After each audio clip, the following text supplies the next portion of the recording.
Asauddin Obaisi. Sir, I oppose this introduction of this constitutional amendment bill because it violates the parliamentary form of democracy and federalism, which are both parts of basic structure of the Constitution, sir.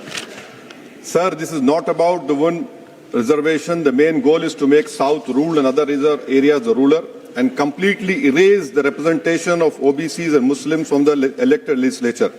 Sir, federalism is the basic structure of the Constitution. By removing the delimitation freeze, it gives more seats and power to larger population while denying a fair voice to smaller population. This again is a violation of federalism, which is part of basic structure, sir. Sir, the Hindi heartland has 38.1%. It will increase to 43.1%. Southern states will decrease from 24 to 20%.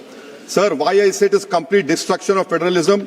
It also curtails parliamentary democracy. Parliament democracy has to be representative of, if a voter in Telangana feels that their voting or not makes no difference, if decisions are taken in UP rather than parliament, why will they vote? Thirdly, sir, it violates our own direction 19A2. Minister has to give 7 days notice of a motion for introducing a bill in this house. Similar copies of the bill have to be introduced, need to be given to members 2 days before the introduction. Third, sir, this is a clear violation of 123B of RP Act 1951 to 1 week before voting.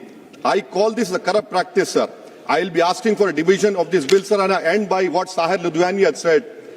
यहाँ पर गरीबों से मतलब जुनूबी हिंद के लोग, मुसलमान और OBC. इसका साहिर लुधियानी ने कहा, सर, शहंशाहों के गरीबों से ताल्लुक ही नहीं, एक शहंशाह ने दौलत का सहारा लेकर हम गरीबों की मोहब्बत का उड़ाया मजाक.